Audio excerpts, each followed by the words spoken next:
Punjabi radio USA ਸੁਣ ਰਹੇ ਸਾਰੇ ਸਰੋਤਿਆਂ ਨੂੰ ਪਿਆਰ ਸਤਿਕਾਰ ਸੈਨਿਕ ਜਿਹੀ ਸਤਿ ਸ੍ਰੀ ਅਕਾਲ। ਸਭ ਨੂੰ ਜੀ ਨੂੰ ਆਖਦੇ ਹਾਂ। ਸੋ ਤੇ ਪ੍ਰੋਗਰਾਮ ਦੇ ਵਿੱਚ ਆਪ ਸਭ ਦਾ ਸਵਾਗਤ ਹੈ। ਅਪਡੇਟ ਅਮਰੀਕਾ ਪ੍ਰੋਗਰਾਮ ਲੈ ਕੇ ਹਾਜ਼ਰ ਹਾਂ।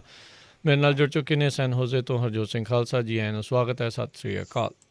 ਸਤਿ ਸ਼੍ਰੀ ਅਕਾਲ, ਧੰਨਵਾਦ ਜੀ ਆਇਆਂ ਨੂੰ। ਪੰਜਾਬੀ ਰੇਡੀਓ USA ਦੇ ਜਿੰਨੇ ਵੀ ਸਰੋਤੇ ਸਾਡੇ ਸਾਰੇ ਹੀ AM ਸਟੇਸ਼ਨ, FM ਸਟੇਸ਼ਨ, ਘਰਾਂ ਦੇ ਵਿੱਚ ਰੇਡੀਓ ਸੈਟਸ ਦੇ ਰਾਹੀਂ, ਟੈਲੀਫੋਨ ਦੇ ਰਾਹੀਂ, ਫੇਸਬੁੱਕ, YouTube ਤੇ ਲਾਈਵ ਦੇਖ ਰਹੇ ਹੋ, ਸੁਣ ਰਹੇ ਹੋ, ਸਾਰਿਆਂ ਨੂੰ ਜੀ ਆਇਆਂ ਨੂੰ ਤੇ ਬਹੁਤ ਹੀ ਪਿਆਰ ਤੇ ਸਤਿਕਾਰ ਭਰੀ ਸਤਿ ਸ੍ਰੀ ਅਕਾਲ। ਸਰੋਤਿਓ, ਅੱਜ ਫਰਵਰੀ ਦੀ 2 ਤਰੀਕ ਆ, ਦਿਨ ਮੰਗਲਵਾਰ ਆ ਤੇ ਤੁਹਾਡੇ ਲਈ ਸਵੇਰ ਦਾ ਅਪਡੇਟ ਅਮਰੀਕਾ ਪ੍ਰੋਗਰਾਮ ਲੈ ਕੇ ਹਾਜ਼ਰ ਹੋਏ ਆ। ਪ੍ਰੋਗਰਾਮ ਸ਼ੁਰੂ ਕਰਨ ਤੋਂ ਪਹਿਲਾਂ ਸਾਡੇ ਅੱਜ ਦੇ ਸਪਾਂਸਰਸ ਉਹਨਾਂ ਦਾ ਧੰਨਵਾਦ। ਖਾਲਸਾ ਇੰਸ਼ੋਰੈਂਸ ਏਜੰਸੀ, ਜਿਨ੍ਹਾਂ ਦੇ ਕੋਲੋਂ ਤੁਸੀਂ ਹਰ ਇੱਕ ਤਰੀਕੇ ਦੀ ਇੰਸ਼ੋਰੈਂਸ ਕਰਵਾ ਸਕਦੇ ਹੋ। ਇੰਸ਼ੋਰੈਂਸ ਬਾਰੇ ਪਤਾ ਕਰਨ ਲਈ ਕਾਲ ਕਰੋ ਨੰਬਰ 408-272-2500 ਦੇ ਉੱਤੇ 4082722500। ਨਾਲ ਹੀ Manjit Singh, Narinder Kaur Kalar, Nachhatar Singh Sangha, Avtar Singh Manjal, Clovis, Amarjit Singh Stockton, Amarjit Singh Bains, Satnam Singh, Amarjit Singh Dosanjh Yuba City, Harvinder Singh Stockton, Paramjit Singh Deol, Harpreet Singh Fresno, Lakhvir Singh Samra Texas, Avtar Singh Rathore Sarjal trucking Fresno, Gurmel Singh Balbir Basi Sausalito, Harbans Kaur Sulakhan Singh Tung Bakersfield, Buta Singh Hayer Yuba City, Antelope truck stop Burns ਵਾਇਓਮਿੰਗ, Sucha Singh ਸੈਨ ਹੋਜ਼ੇ। ਇਹਨਾਂ ਸਾਰਿਆਂ ਦਾ ਧੰਨਵਾਦ। ਜੇਕਰ ਤੁਸੀਂ ਜਾਂ ਕੋਈ ਹੋਰ ਕਾਰੋਬਾਰ ਇਸ ਪ੍ਰੋਗਰਾਮ ਨੂੰ ਸਪਾਂਸਰ ਕਰਨਾ ਚਾਹੁੰਦੇ ਹੋ, ਸੰਪਰਕ ਕਰ ਸਕਦੇ ਹੋ ਨੰਬਰ 408-722-7698 ਦੇ ਉੱਤੇ। ਜੀ ਅੱਜ ਦੀਆਂ ਖਬਰਾਂ ਤੋਂ ਵੱਲ ਚੱਲੀਏ ਤੇ ਇੱਕ ਬੜੀ ਮਾੜੀ ਖਬਰ ਜਿਹੜੀ ਆ ਫਲੋਰੀਡਾ ਤੋਂ ਆ ਰਹੀ ਆ। ਉੱਥੇ FBI ਦੇ ਏਜੰਟਸ ਇੱਕ ਬੰਦੇ ਨੂੰ ਜਿਹੜੇ ਆ ਵਾਰੰਟ ਜਿਹੜੇ ਆ ਸਰਚ ਵਾਰੰਟ ਲੈ ਕੇ ਗਏ ਕੋਰਟ ਆਰਡਰ ਦੇ, ਕਿਉਂਕਿ ਉਸ ਦੇ ਅਗੇਂਸਟ ਬੱਚਿਆਂ ਨੂੰ ਜਿਹੜਾ ਆ ਕੁੱਟਮਾਰ ਦੇ ਵਾਇਲੈਂਟ ਕ੍ਰਾਈਮ ਦੇ ਚਾਰਜਸ ਸੀਗੇ। ਜਦੋਂ ਸਰਵ ਕਰਨ ਗਏ ਤੇ ਉਸ ਬੰਦੇ ਨੇ ਜਿਹੜੀਆਂ FBI ਦੇ ਏਜੰਟਸ ਆ ਉਹਨਾਂ ਦੇ ਉੱਤੇ ਗੋਲੀਆਂ ਚਲਾਤੀਆਂ ਤੇ 2 FBI ਦੇ ਏਜੰਟਾਂ ਦੀ ਮੌਤ ਤਾਂ ਉੱਥੇ ਹੋ ਗਏ ਤੇ ਕਈ ਜਾਣੇ ਕਹਿੰਦੇ ਪਈ ਫੱਟੜ ਵੀ ਹੋਇਆ ਗਏ। 2 ਤੋਂ ਵੱਧ ਜਿਹੜੇ ਹੋਰ ਆ ਉਹ ਫੱਟੜ ਵੀ ਹੋਏ ਆ, ਜਿਨ੍ਹਾਂ ਨੂੰ ਹਸਪਤਾਲ ਦੇ ਵਿੱਚ ਲਿਜਾਇਆ ਗਿਆ। ਇਹ ਸਾਰਾ ਕੁਝ ਅੱਜ ਸਵੇਰੇ ਜਿਹੜਾ ਫਲੋਰੀਡਾ ਦਾ ਟਾਈਮ ਆ 6 ਵਜੇ ਦਾ, ਉਸ ਟਾਈਮ ਦੇ ਉੱਤੇ ਜਿਹੜਾ ਵਾਪਰਿਆ। ਜੀ ਬਿਲਕੁਲ, ਬਹੁਤ ਹੀ ਮੰਦਭਾਗੀ ਜਿਹੜੀ ਇਹ ਘਟਨਾ ਜਿਹੜੀ ਵਾਪਰੀ ਆ। ਉਹ ਆਲਰੇਡੀ ਉਹ ਬੰਦਾ ਜਿਹੜਾ ਉਹ ਕਥਿਤ ਦੋਸ਼ੀ ਸੀਗਾ, ਸੋ ਉਸੇ ਨੂੰ ਹੀ ਵਾਰੰਟ ਜਿਹੜੇ ਉਹ ਲੈ ਕੇ ਜਾ ਰਹੇ ਸੀਗੇ ਤੇ ਉਦੋਂ ਇਹ ਜਿਹੜੀ ਆ ਮਾੜੀ ਘਟਨਾ ਜਿਹੜੀ ਵਾਪਰੀ ਆ, ਜਿਸ ਦੇ ਵਿੱਚ ਇਹਨਾਂ ਦੀ ਇਹ ਮੌਤ ਹੋਈ ਆ। ਅਗਲੀ ਜਿਹੜੀ ਹਰਜੋਤ ਸਿੰਘ ਦੀ ਗੱਲ ਕਰਦੇ ਜਾਈਏ, ਲਿੰਡਸੇ ਗ੍ਰਾਹਮ ਜਿਹੜੇ ਸੈਨੇਟਰ ਆ, ਉਹਨਾਂ ਨੇ ਜਿਹੜੇ ਰਾਸ਼ਟਰਪਤੀ ਬਾਈਡਨ ਆ ਉਹਨਾਂ ਦੇ ਅਟਰਨੀ ਜਨਰਲ ਦੀ ਜਿਹੜੀ ਉਹਨਾਂ ਨੇ ਹੀਅਰਿੰਗ ਰੱਖਣੀ ਸੀਗੀ ਕਮੇਟੀ ਦੇ ਸਾਹਮਣੇ, ਉਸ ਨੂੰ ਜਿਹੜਾ ਆ ਉਹਨਾਂ ਨੇ ਹੀਅਰਿੰਗ ਕਰਨ ਤੋਂ ਹਾਲ ਦੀ ਘੜੀ ਇਨਕਾਰ ਕਰ ਦਿੱਤਾ ਆ। ਕਨਫਰਮੇਸ਼ਨ ਹੀਅਰਿੰਗ 8 ਫਰਵਰੀ ਨੂੰ ਜਿਹੜੀ ਉਹ ਰੱਖੀ ਜਾਣੀ ਸੀਗੀ, ਪਰ ਉਹਨਾਂ ਨੇ ਇਹ ਕਹਿ ਕੇ ਇਨਕਾਰ ਕਰ ਦਿੱਤਾ ਵੀ 8 ਫਰਵਰੀ ਤੋਂ ਹੀ ਜਿਹੜੀ ਇੰਪੀਚਮੈਂਟ ਦੀ ਜਿਹੜੀ ਟਰਾਇਲ ਆ ਉਹ ਚੱਲਣਾ ਆ। ਅਤੇ ਕਹਿੰਦੇ ਵੀ ਮੈਂ ਨਹੀਂ ਚਾਹੁੰਦਾ ਵੀ ਜਿਹੜਾ ਸੈਨੇਟ ਦਾ ਧਿਆਨ ਆ ਉਹ ਵੰਡਿਆ ਜਾਵੇ। ਕਹਿੰਦੇ ਅਮਰੀਕਾ ਦੇ ਇਤਿਹਾਸ ਦੇ ਵਿੱਚ ਚੌਥੀ ਵਾਰੀ ਹੋਣਾ ਆ ਵੀ ਰਾਸ਼ਟਰਪਤੀ ਦੀ ਇੰਪੀਚਮੈਂਟ ਟਰਾਇਲ ਜਿਹੜਾ ਆ ਉਹ ਸੈਨੇਟ ਦੇ ਵਿੱਚ ਚੱਲਣਾ ਆ। ਸੋ ਇਸ ਲਈ ਇਸ ਦੇ ਉੱਤੇ ਅਨਡਿਵਾਈਡਡ ਅਟੈਂਸ਼ਨ ਜਿਹੜੀ ਆ, ਫੋਕਸ ਆ, ਉਹ ਜਿਹੜਾ ਉੱਥੇ ਸੈਨੇਟ ਦਾ ਉੱਥੇ ਚਾਹੀਦਾ ਆ। ਸੋ ਕਹਿੰਦੇ ਵੀ ਇਹ ਡੈਮੋਕਰੇਟ ਇਹ ਇੱਦਾਂ ਜਿਹੜਾ ਇਹ ਕਰਨਾ ਚਾਹੁੰਦੇ ਨੇ, ਇਹ ਟੋਟਲੀ ਇਹਨਾਂ ਦਾ ਗਲਤ ਗੱਲ ਹੈਗੀ ਆ। ਸੋ ਇਹ ਅਜੇ ਵੀ ਜਿਹੜੀ ਸੈਨੇਟ ਜੁਡੀਸ਼ਰੀ ਕਮੇਟੀ ਦੇ ਚੇਅਰਮੈਨ ਜਿਹੜੇ ਉਹ ਹੈਗੇ ਨੇ, ਅਤੇ ਉੱਦਾਂ ਜਿਹੜੇ ਨਵੇਂ ਸੈਨੇਟਰ ਇਲੀਨੋਇਸ ਤੋਂ ਡਿਕ ਡਰਬਨ ਜਿਹੜੇ ਆ, ਉਹਨਾਂ ਨੇ ਇਸ ਕਮੇਟੀ ਦੇ ਚੇਅਰਮੈਨੀ ਜਿਹੜੀ ਆਉਣ ਵਾਲੇ ਸਮੇਂ ਦੇ ਵਿੱਚ ਸੰਭਾਲਣੀ ਹੈਗੀ ਆ। ਅਜੇ ਪੁਰਾਣੇ ਹੀ ਕਾਰਜਕਾਲ ਦੇ ਮੁਤਾਬਕ ਉੱਦਾਂ ਹੀ ਜਿਹੜੀਆਂ ਕੁਛ ਕਮੇਟੀਆਂ ਦੀਆਂ ਚੇਅਰਮੈਨੀਆਂ ਉੱਦਾਂ ਉਸ ਹਿਸਾਬ ਦੇ ਨਾਲ ਚੱਲ ਰਹੀਆਂ ਹੈਗੀਆਂ। ਮੈਰਿਕ ਗਾਰਲੈਂਡ ਉਹੀ ਜਿਹੜੇ ਸ਼ਖਸ ਨੇ ਜਿਨ੍ਹਾਂ ਨੂੰ ਸਾਬਕਾ ਰਾਸ਼ਟਰਪਤੀ ਓਬਾਮਾ ਨੇ ਆਪਣੇ ਕਾਰਜਕਾਲ ਦੇ ਅਖੀਰਲੇ ਸਾਲ ਦੇ ਵਿੱਚ ਸੁਪਰੀਮ ਕੋਰਟ ਦੇ ਲਈ ਨੋਮੀਨੇਟ ਕੀਤਾ ਸੀ, ਜਦੋਂ ਜਸਟਿਸ ਸਕਾਲੀਆ ਦੀ ਮੌਤ ਹੋ ਗਈ ਸੀ। ਪਰ ਉਦੋਂ ਜਿਹੜੇ ਸੈਨੇਟ ਮੈਜੋਰਟੀ ਲੀਡਰ ਜਿਹੜੇ ਸੀਗੇ ਮਿਚ ਮਕੋਨਲ, ਉਹਨਾਂ ਨੇ ਇਹ ਕਹਿ ਕੇ ਇਨਕਾਰ ਕਰ ਦਿੱਤਾ ਸੀ ਕਨਫਰਮੇਸ਼ਨ ਹੀਅਰਿੰਗ ਤੋਂ ਵੀ ਅਖੀਰਲੇ ਸਾਲ ਦੇ ਵਿੱਚ ਰਾਸ਼ਟਰਪਤੀ ਦੇ ਇੱਦਾਂ ਕਰਨ ਦੀ ਕੋਈ ਤੁੱਕ ਜਿਹੜੀ ਉਹ ਨਹੀਂ ਬਣਦੀ। ਜਦ ਕਿ ਉਸ ਤੋਂ 4 ਸਾਲ ਬਾਅਦ ਇਹਨਾਂ ਨੇ 1 ਮਹੀਨੇ ਦੇ ਵਿੱਚ ਹੀ ਜਿਹੜੇ ਜਸਟਿਸ ਜਿਹੜੇ ਰੂਥ ਬੇਡਰ ਗਿੰਗਸਬਰਗ ਉਹਨਾਂ ਦੀ ਮੌਤ ਤੋਂ ਬਾਅਦ ਦੇ ਵਿੱਚ ਜਿਹੜੇ ਹੁਣ ਜਸਟਿਸ ਬਣ ਚੁੱਕੇ ਨੇ ਏਮੀ ਬੈਰਟ, ਉਹਨਾਂ ਦੀ ਕਨਫਰਮੇਸ਼ਨ ਹੀਅਰਿੰਗ ਤੇ ਸੈਨੇਟ ਦੇ ਵਿੱਚੋਂ ਜਿਹੜੀ ਉਹ ਪਾਸ ਵੀ ਜਿਹੜਾ 1 ਮਹੀਨੇ ਦੇ ਵਿੱਚ ਹੀ ਉਹ ਕਰਵਾ ਰਹੇ ਸੀ। ਉਹ ਉਦੋਂ ਰਾਸ਼ਟਰਪਤੀ ਟਰੰਪ ਆ ਉਹਨਾਂ ਦਾ ਕਾਰਜਕਾਲ ਦਾ ਅਖੀਰਲਾ ਮਹੀਨਾ ਜਿਹੜਾ ਉਹ ਚੱਲ ਰਿਹਾ ਸੀਗਾ। ਸੋ ਹੁਣ ਦੇਖਦੇ ਹਾਂ ਵੀ ਇਸ ਦੇ ਵਿੱਚ ਅੱਗੇ ਜਿਹੜਾ ਉਹ ਕੀ ਬਣਦਾ ਹੈ। ਪਰ ਅਗਲੇ ਹਫਤੇ ਦੇ ਵਿੱਚ ਹਰਜੋਤ ਸਿੰਘ ਜੀ ਕਾਫੀ ਜਿਹੜਾ ਗੁੱਥਮ ਗੁੱਥਾ ਡੈਮੋਕ੍ਰੇਟ ਤੇ ਰਿਪਬਲਿਕਨ ਆਮੋ ਸਾਹਮਣੇ ਜਿਹੜੇ ਆ ਇਸ ਇੰਪੀਚਮੈਂਟ ਟਰਾਇਲ ਨੂੰ ਲੈ ਕੇ ਆ ਉਹ ਹੋਣ ਜਾ ਰਹੇ ਨੇ। ਜੀ, ਅਗਲੀ ਖਬਰ ਵੱਲ ਚੱਲੀਏ। ਕਹਿੰਦੇ ਜਿਹੜੇ ਪ੍ਰੈਜ਼ੀਡੈਂਟ ਜੋ ਬਾਈਡਨ ਉਹਨਾਂ ਦਾ ਐਡਮਿਨਿਸਟ੍ਰੇਸ਼ਨ ਆ, ਉਹਨਾਂ ਦੇ ਲਈ ਹੁਣ ਇੱਕ ਸਭ ਤੋਂ ਵੱਡਾ ਜਿਹੜਾ ਟੈਸਟ ਪਹਿਲਾ ਜਿਹੜਾ ਇੰਟਰਨੈਸ਼ਨਲ ਲੈਵਲ ਦੇ ਉੱਤੇ ਉਹ ਮਿਆਂਮਾਰ ਜਿਹੜਾ ਬਰਮਾ ਉਹਨੂੰ ਲੈ ਕੇ ਹੋਊਗਾ ਵੀ ਕਿਸ ਤਰ੍ਹਾਂ ਦਾ ਸਟੈਂਡ ਜਿਹੜੇ ਆ ਪ੍ਰੈਜ਼ੀਡੈਂਟ ਜੋ ਬਾਈਡਨ ਲੈਂਦੇ ਹੈਗੇ, ਕਿਉਂਕਿ ਏਸ਼ੀਆ ਦੇ ਵਿੱਚ ਚਾਈਨਾ ਦਾ ਜਿਹੜਾ ਇਨਫਲੂਐਂਸ ਆ ਉਹ ਬਹੁਤ ਜ਼ਿਆਦਾ ਵੱਧ ਰਿਹਾ ਹੈਗਾ ਆ। ਤੇ ਈਵਨ ਦੋ US ਦੇ ਪ੍ਰੈਜ਼ੀਡੈਂਟ ਜੋ ਬਾਈਡਨ ਹੋਣਾ ਨੇ ਜਿਹੜੀ ਆਪਣੀ ਸਟੇਟਮੈਂਟ ਵੀ ਇਸ਼ੂ ਕੀਤੀ ਆ ਵੀ ਇਹ ਬਹੁਤ ਮਾੜੀ ਗੱਲ ਆ, ਅਸੀਂ ਸੈਂਕਸ਼ਨਸ ਵੀ ਜਿਹੜੀਆਂ ਲਾਵਾਂਗੇ ਤੇ ਪਰ ਏਸ਼ੀਆ ਦੇ ਹੋਰ ਮੁਲਕਾਂ ਨੂੰ ਨਾਲ ਲੈ ਕੇ ਕਿਸ ਤਰ੍ਹਾਂ ਜਿਹੜੇ ਜੋ ਬਾਈਡਨ ਚੱਲੂਗੇ ਇਹ ਆਉਣ ਵਾਲੇ ਦਿਨਾਂ ਦੇ ਵਿੱਚ ਪਤਾ ਚੱਲੂਗਾ।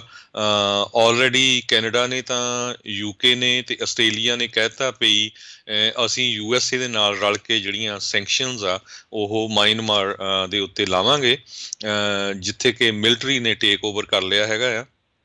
ਪਰ ਉਹਨਾਂ ਦੇ ਜਿਹੜੇ ਗੁਆਂਢੀ ਹੈਗੇ ਆ ਕਈ ਮੁਲਕ ਥਾਈਲੈਂਡ, ਕੰਬੋਡੀਆ, ਉਹ ਚੁੱਪ ਹੈਗੇ ਆ ਤੇ ਚਾਈਨਾ ਵਾਲੇ ਵੀ ਜਿਹੜੇ ਇਸ ਮਾਮਲੇ 'ਚ ਚੁੱਪ ਆ। ਤੇ ਸਭ ਤੋਂ ਵੱਡੇ ਜਿਹੜੇ ਇਨਵੈਸਟਰ 2 ਮੁਲਕ ਮਿਆਂਮਾਰ 'ਚ ਹੈਗੇ ਜਾਪਾਨ ਤੇ ਸਿੰਗਾਪੁਰ। ਉਹ ਦੇਖਦੇ ਆ ਵੀ ਉਹ ਹੁਣ ਕਿਸ ਤਰ੍ਹਾਂ ਕਰਦੇ ਆ। ਉਹਨਾਂ ਨੇ ਜਾਪਾਨ ਵਾਲਿਆਂ ਨੇ ਸਟੇਟਮੈਂਟ ਤਾਂ ਇਸ਼ੂ ਕੀਤੀ ਹੈਗੀ ਆ, ਪਰ ਕਹਿੰਦੇ ਵੀ ਜਾਪਾਨ ਤੇ ਸਿੰਗਾਪੁਰ ਦਾ ਕਾਫੀ ਜ਼ਿਆਦਾ ਬਿਜ਼ਨਸ ਜਿਹੜਾ ਆ ਇਸ ਮੁਲਕ ਦੇ ਵਿੱਚ ਹੈਗਾ ਆ। ਤੇ ਹੁਣ ਦੇਖਦੇ ਹਾਂ ਵੀ ਇਹ ਸਾਰੇ ਮੁਲਕ ਰਲ ਕੇ ਇੱਥੇ ਜਿਹੜਾ ਮਿਲਟਰੀ ਨੇ ਟੇਕ ਓਵਰ ਕੀਤਾ ਉਸ ਨੂੰ ਕਿਸ ਤਰ੍ਹਾਂ ਹੈਂਡਲ ਕਰਦੇ ਆ, ਕਿਉਂਕਿ ਇਹ ਨਾ ਹੋਵੇ ਵੀ ਗਾਹਾਂ ਨੂੰ ਹੋਰ ਮੁਲਕ ਵੀ ਜਿਹੜਾ ਇਸ ਨੂੰ ਫੋਲੋ ਕਰਨਾ ਸ਼ੁਰੂ ਕਰ ਦੇਣ। ਜੀ, 4 ਸਾਲ ਆਪਾਂ ਪਿਛਲੇ ਪ੍ਰਸ਼ਾਸਨ ਦੇ ਵੀ ਦੇਖਿਆ ਉਹਨਾਂ ਨੇ ਚਾਈਨਾ ਦੇ ਉੱਤੇ ਕਾਫੀ ਜਿਹੜਾ ਦਬਾਅ ਪਾਉਣ ਦੀ ਜਿਹੜੀ ਉਹ ਕੋਸ਼ਿਸ਼ਾਂ ਵੀ ਕੀਤੀਆਂ, ਖਾਸ ਕਰਕੇ ਟਰੇਡ ਨੂੰ ਜਿਹੜਾ ਉਹ ਲੈ ਕੇ। ਪਰ ਉਹਨਾਂ ਨੇ ਕਾਫੀ ਜਿਹੜੀਆਂ ਆਪਣੀਆਂ ਉੱਥੇ ਦੀਆਂ ਅਹਿਮ ਸਮਿਟ ਸੀਗੀਆਂ ਉਸ ਦੇ ਵਿੱਚੋਂ ਵੀ ਕਿਨਾਰਾ ਜਿਹੜਾ ਉਹ ਕਰੀ ਰੱਖਿਆ। ਸੋ ਹੁਣ ਇਸ ਪ੍ਰਸ਼ਾਸਨ ਦੇ ਲਈ ਕਾਫੀ ਵੱਡਾ ਜਿਹੜਾ ਇਹ ਚੈਲੰਜ ਚੁਣੌਤੀ ਜਿਹੜੀ ਉਹ ਰਹੂਗੀ ਵੀ ਜਿਹੜਾ ਏਸ਼ੀਆ ਦੇ ਵਿੱਚ ਅਮਰੀਕਾ ਆਪਣਾ ਇਨਫਲੂਐਂਸ ਆ ਉਸ ਨੂੰ ਮੁੜ ਦੁਬਾਰਾ ਵਧਾਉਣ ਦੇ ਵਿੱਚ ਕਾਮਯਾਬ ਰਹਿੰਦੇ ਆ ਕਿ ਨਹੀਂ। ਅਤੇ ਜਿੱਦਾਂ ਤੁਸੀਂ ਕਿਹਾ ਵੀ ਇਹਨਾਂ ਦੇ ਪਹਿਲੇ 100 ਦਿਨਾਂ ਦੇ ਵਿੱਚ ਹੀ, ਪਹਿਲੇ ਦੂਜੇ ਹਫਤੇ ਦੇ ਵਿੱਚ ਹੀ ਇੱਕ ਵੱਡੀ ਘਟਨਾ ਜਿਹੜੀ ਆ ਇਹ ਤਖਤਾ ਪਲਟਣ ਦੀ ਮਿਆਂਮਾਰ ਬਰਮਾ ਦੇ ਵਿੱਚ ਜਿਹੜੀ ਆ ਉਹ ਹੋ ਚੁੱਕੀ ਆ। ਇਹ ਦੇਖਣਾ ਹੋਊਗਾ ਵੀ ਇਸ ਨੂੰ ਕਿੱਦਾਂ ਜਿਹੜਾ ਉਹ ਓਵਰਆਲ ਡੀਲ ਕਰਦੇ ਨੇ। ਹਰਜੋਤ ਸਿੰਘ ਜੀ, ਬ੍ਰੇਕਿੰਗ ਨਿਊਜ਼ ਜਿਹੜੀ ਆ ਰਸ਼ੀਆ ਤੋਂ ਜਿਹੜੀ ਉਹ ਆ ਰਹੀ ਆ, ਉੱਥੋਂ ਦੇ ਜਿਹੜੇ ਵਿਰੋਧੀ ਧਿਰ ਦੇ ਲੀਡਰ ਅਲੈਕਸਾਈ ਨਵਾਲਨੀ ਆ ਉਹਨਾਂ ਨੂੰ ਅਦਾਲਤ ਦੇ ਦੁਆਰਾ ਮੁੜ ਦੁਬਾਰਾ ਜਿਹੜਾ ਜੇਲ੍ਹ ਆ ਉਹ ਕਰ ਦਿੱਤੀ ਗਈ ਆ। ਉਹਨਾਂ ਨੇ ਰੀਇੰਪੋਜ਼ ਕਰ ਦਿੱਤਾ ਹੈ ਜੇਲ੍ਹ ਸੈਂਟੈਂਸ। ਅਜੇ ਜਿਹੜੇ ਵੈਸਟਰਨ ਜਿਹੜੀਆਂ ਕੰਟਰੀਜ਼ ਆ ਜਿਸ 'ਚ ਅਮਰੀਕਾ ਵੀ ਆ ਅਤੇ ਹੋਰ ਵੀ ਬਹੁਤ ਸਾਰੇ ਮੁਲਕ ਆ, UK ਵੀ ਆ, ਯੂਰਪ ਦੇ ਵੀ ਆ, ਉਹਨਾਂ ਨੇ ਇਸ ਦੀ ਜਿਹੜੀ ਆ ਹਿਰਾਸਤ ਗ੍ਰਿਫਤਾਰੀ ਆ ਉਸ ਦੇ ਖਿਲਾਫ ਜਿਹੜਾ ਬੋਲਿਆ ਸੀ। ਉਹਨਾਂ ਨੇ ਕਿਹਾ ਸੀ ਵੀ ਇਸ ਨੂੰ ਤੁਹਾਨੂੰ ਜਿਹੜਾ ਉਹ ਛੱਡਣਾ ਚਾਹੀਦਾ ਆ। ਪਰ ਪੁਤਿਨ ਨੇ, ਕ੍ਰੈਮਲਿਨ ਨੇ ਜਿਹੜਾ ਆ ਇਹਨਾਂ ਮੁਲਕਾਂ ਦੀ ਜਿਹੜੀ ਰਾਈਟ ਨਾਓ ਕੁਛ ਵੀ ਜਿਹੜੀ ਉਹ ਨਹੀਂ ਸੁਣੀ ਅਤੇ ਅਲੈਕਸੀ ਨਵਾਲਨੀ ਜਿਹੜਾ ਆ ਉਸ ਨੂੰ ਇੱਕ ਵਾਰੀ ਫੇਰ ਜਿਹੜਾ ਆ ਉਹ ਜੇਲ੍ਹ ਦੇ ਵਿੱਚ ਜਿਹੜਾ ਉਹ ਘੱਲ ਦਿੱਤਾ। ਉੱਥੇ ਵੀ ਹਜ਼ਾਰਾਂ ਹੀ ਲੋਕਾਂ ਦੇ ਦੁਆਰਾ ਪ੍ਰੋਟੈਸਟ ਜਿਹੜੇ ਕੀਤੇ ਗਏ ਇਸ ਦੀ ਰਿਹਾਈ ਕਰਨ ਦੇ ਲਈ। ਪਰ ਕਹਿੰਦੇ ਵੀ ਪ੍ਰੋਟੈਸਟਰਸ ਨੂੰ ਵੀ 5000 ਤੋਂ ਵੱਧ ਲੋਕਾਂ ਨੂੰ ਵੀ ਉੱਥੇ ਜਿਹੜੀ ਪੁਤਿਨ ਦੀ ਸਰਕਾਰ ਆ ਉਸ ਦੇ ਦੁਆਰਾ ਗ੍ਰਿਫਤਾਰ ਕਰ ਲਿਆ ਗਿਆ ਹੈਗਾ ਆ। ਜੀ ਬਿਲਕੁਲ, ਇਸੇ ਤਰ੍ਹਾਂ ਜੋ ਇੰਡੀਆ ਦੇ ਵਿੱਚ ਵਾਪਰ ਰਿਹਾ, ਜਿੱਥੇ ਕਿਸਾਨ ਪ੍ਰੋਟੈਸਟ ਕਰ ਰਹੇ ਬੜਾ ਸ਼ਾਂਤਮਈ, ਉਹਨਾਂ ਦੇ ਆਲੇ ਦੁਆਲੇ ਜਿਹੜੀਆਂ ਕੰਧਾਂ ਉਸਾਰੀਆਂ ਗਈਆਂ, ਕਿੱਲ ਲਾਏ ਗਏ ਹੈਗੇ ਆ, ਇਸ ਤਰ੍ਹਾਂ ਨਾਲ ਜਿੱਦਾਂ ਵਾਰ ਜ਼ੋਨ ਬਣਾਇਆ ਗਿਆ, ਜਿਸ ਤਰ੍ਹਾਂ ਇਜ਼ਰਾਈਲ ਵਾਲੇ ਫਲਸਤੀਨੀਆਂ ਦੇ ਉਲਟ ਬਣਾਉਂਦੇ ਹੈਗੇ ਆ। ਆਪਾਂ ਦੇਖਦੇ ਆਏ ਹਾਂ ਬਹੁਤ ਸਾਲਾਂ ਦੇ ਉੱਤੋਂ। ਤੇ ਅਗਲੀ ਖਬਰ ਵੱਲ ਚੱਲੀਏ। ਇੱਕ ਕੈਪਟਨ ਟਿਮ ਮੂਰ ਨਾਮ ਦਾ 100 ਸਾਲਾਂ ਦਾ ਜਿਹੜਾ ਬਜ਼ੁਰਗ ਆ, ਵਰਲਡ ਵਾਰ 2 ਦੇ ਵਿੱਚ ਜਿਹੜਾ ਵੈਟਰਨ ਰਿਹਾ, ਉਸ ਨੇ ਮਿਲੀਅਨਸ ਆਫ ਡਾਲਰ ਜਿਹੜੀ UK ਦੀ ਨੈਸ਼ਨਲ ਹੈਲਥ ਸਰਵਿਸਿਜ਼ ਆ ਉਹਦੇ ਲਈ ਰੇਜ਼ ਕੀਤੇ ਪਿਛਲੇ ਕਈ ਮਹੀਨਿਆਂ ਦੇ ਵਿੱਚ। ਕਹਿੰਦੇ ਵੀ 33 ਮਿਲੀਅਨ ਪਾਊਂਡਸ ਜੋ ਕਿ 45 ਮਿਲੀਅਨ ਡਾਲਰਸ ਬਣਦਾ ਹੈਗਾ ਆ, ਉਸ ਨੇ ਵੱਖ-ਵੱਖ ਲੋਕਾਂ ਤੋਂ, ਵੱਖ-ਵੱਖ ਆਰਗੇਨਾਈਜੇਸ਼ਨਸ ਤੋਂ ਕਰੋਨਾ ਵਾਇਰਸ ਨੂੰ ਫਾਈਟ ਕਰਨ ਦੇ ਲਈ ਇਹ ਪੈਸੇ ਰੇਜ਼ ਕੀਤੇ ਤਾਂ ਕਿ ਜਿਹੜਾ ਆ ਹਰ ਇੱਕ ਬੰਦੇ ਦਾ ਇਲਾਜ ਹੋ ਜਾਏ। ਪਰ ਅਲਟੀਮੇਟਲੀ ਉਹ ਖੁਦ ਜਿਹੜਾ ਕਰੋਨਾ ਵਾਇਰਸ ਦਾ ਸ਼ਿਕਾਰ ਹੋ ਗਿਆ ਤੇ 100 ਸਾਲਾਂ ਦਾ ਸੀ ਇਹ ਬਜ਼ੁਰਗ। ਤੇ ਦੇਖੋ ਕਿੱਡਾ ਵੱਡਾ ਕੰਮ ਕੀਤਾ। ਤੇ ਵੈਸੇ ਤਾਂ ਆਪਣੀ ਜ਼ਿੰਦਗੀ ਪੂਰੀ ਕਰਕੇ ਗਿਆ, ਹਿਊਮੈਨਿਟੀ ਲਈ ਬਹੁਤ ਵਧੀਆ ਕੰਮ ਕਰਕੇ ਗਿਆ, ਪਰ ਉਸ ਦੀ ਖੁਦ ਮੌਤ ਕਰੋਨਾ ਵਾਇਰਸ ਦੇ ਨਾਲ ਹੋ ਗਈ ਕਿਉਂਕਿ ਉਹਨੂੰ ਕਰੋਨਾ ਹੋ ਗਿਆ ਸੀ। ਉਸ ਤੋਂ ਬਾਅਦ ਨਮੂਨੀਆ ਹੋ ਗਿਆ ਤੇ ਉਸ ਦੀ ਡੈਥ ਹੋ ਗਈ। ਜੀ ਜੀ। ਸੈਨੇਟ ਡੈਮੋਕ੍ਰੇਟਸ ਉਹਨਾਂ ਨੇ ਹੁਣ ਮੰਗ ਕੀਤੀ ਆ ਵੀ ਜਿਹੜੇ ਡੋਮੈਸਟਿਕ ਅੱਤਵਾਦੀ ਗਰੁੱਪ ਆ ਉਹਨਾਂ ਦੀ ਅਸੈਸਮੈਂਟ ਜਿਹੜੀ ਆ ਉਹ ਕੀਤੀ ਜਾਵੇ। FBI ਦੇ ਦੁਆਰਾ ਆਲਰੇਡੀ ਇਸ ਚੀਜ਼ ਦੇ ਉੱਤੇ ਆਖਿਆ ਗਿਆ ਹੈਗਾ ਵੀ ਜਿਹੜੀ ਵਾਈਟ ਸੁਪਰਮੇਸਿਸਟ ਗਰੁੱਪ ਨੇ ਉਹ ਇਸ ਟਾਈਮ ਅਮਰੀਕਾ ਦੇ ਵਿੱਚ ਅੰਦਰੂਨੀ ਤੌਰ ਦੇ ਉੱਤੇ ਸਭ ਤੋਂ ਵੱਡੇ ਖਤਰੇ ਦੇ ਵਜੋਂ ਜਿਹੜੇ ਉਹ ਉੱਭਰ ਕੇ ਆ ਰਹੇ ਆ। ਖਾਸ ਕਰਕੇ ਜਿਹੜੇ ਵਾਈਟ ਸੁਪਰਮੇਸਿਸਟ, ਨੀਓ ਨਾਜ਼ੀਜ਼ ਅਤੇ ਐਂਟੀ ਗਵਰਨਮੈਂਟ ਮਲੀਸ਼ੀਆ ਅਤੇ ਜਿਹੜੇ ਫਰਿੰਜ ਕੌਨਸਪੀਰੇਸੀ ਥਿਊਰੀਜ਼ ਜਿਹੜੇ ਉਹ ਵਾਲੇ ਆ। ਸੋ ਇਸ ਦੇ ਤਹਿਤ ਇੱਕ ਰੈਜ਼ੋਲੂਸ਼ਨ ਕਹਿੰਦੇ ਆ ਉਹ ਲਿਆਉਣ ਬਾਰੇ ਸੋਚ ਰਹੇ ਨੇ ਜਿਹੜੇ ਸੈਨੇਟ ਦੇ ਡੈਮੋਕਰੇਟਸ ਆ ਵੀ ਉਹ ਇਸ ਦੀ ਜਿਹੜੀ ਰੀਅਸੈਸਮੈਂਟ ਕਰਕੇ ਜਿਹੜਾ ਉਹ ਦੱਸਿਆ ਜਾਵੇ। ਸੋ ਰਾਈਟ ਨਾਓ ਚਾਹੇ ਪ੍ਰਸ਼ਾਸਨ ਜਿਹੜਾ ਜ਼ਰੂਰ ਬਦਲ ਗਿਆ ਆ ਪਰ ਹਾਲਾਤ ਅਜੇ ਕਦੋਂ ਤੱਕ ਸੁਖਾਲੇ ਹੋਣਗੇ, ਕਦੋਂ ਤੱਕ ਲੋਕਾਂ ਦੇ ਮਨਾਂ 'ਚੋਂ ਡਰ ਜਿਹੜਾ ਉਹ ਨਿਕਲੇਗਾ, ਇਹ ਅਜੇ ਲੱਗਦਾ ਹੈ ਵੀ ਉਸ ਨੂੰ ਕਾਫੀ ਲੰਮਾ ਸਮਾਂ ਲੱਗ ਸਕਦਾ ਆ। ਜੀ, ਅਗਲੀ ਖਬਰ ਵਿੱਚ ਚਲੀਏ। ਪ੍ਰੈਜ਼ੀਡੈਂਟ ਜੋ ਬਾਈਡਨ ਬਹੁਤ ਜਲਦੀ ਜਿਹੜੇ ਕਹਿੰਦੇ ਵੀ ਟਰੰਪ ਐਡਮਿਨਿਸਟ੍ਰੇਸ਼ਨ ਦੇ ਦੌਰਾਨ ਜਿਹੜੀਆਂ ਇਮੀਗ੍ਰੇਸ਼ਨ ਪਾਲਿਸੀਜ਼ ਲਾਈਆਂ ਗਈਆਂ ਸੀ ਉਹਨਾਂ ਨੂੰ ਰਿਵਰਸ ਕਰਨ ਦੇ ਲਈ ਵੱਖ-ਵੱਖ ਜਿਹੜੇ ਆ ਐਗਜ਼ੀਕਿਊਟਿਵ ਆਰਡਰ ਲੈ ਕੇ ਆ ਰਹੇ ਹੈਗੇ ਆ, ਜਿਹਦੇ ਵਿੱਚ ਫੈਮਲੀਜ਼ ਜਿਹੜੀਆਂ ਨੂੰ ਸੈਪਰੇਟ ਕੀਤਾ ਗਿਆ ਸੀ। US ਮੈਕਸੀਕੋ ਬਾਰਡਰ ਦੇ ਉੱਤੇ 5500 ਦੇ ਕਰੀਬ ਜਿਹੜੇ ਬੱਚੇ ਆ ਉਹ ਆਇਡੈਂਟੀਫਾਈ ਕੀਤੇ ਗਏ ਆ, ਕੋਡ ਡਾਕੂਮੈਂਟ ਜਿਹੜੇ ਸੈਪਰੇਟ ਕੀਤੇ ਗਏ ਸੀ। ਉਹਨਾਂ ਸਾਰਿਆਂ ਦੇ ਸੰਬੰਧ ਦੇ ਵਿੱਚ ਪਿਛਲੇ 2 ਦਿਨਾਂ ਦੇ ਵਿੱਚ ਪਿਛਲੇ 2 ਹਫ਼ਤਿਆਂ 'ਚ 9 ਦੇ ਕਰੀਬ ਜਿਹੜੇ ਐਗਜ਼ੀਕਿਊਟਿਵ ਆਰਡਰਸ ਆ ਉਹ ਪ੍ਰੈਜ਼ੀਡੈਂਟ ਜੋ ਬਾਈਡਨ ਉਹਨਾਂ ਵੱਲੋਂ ਜਾਰੀ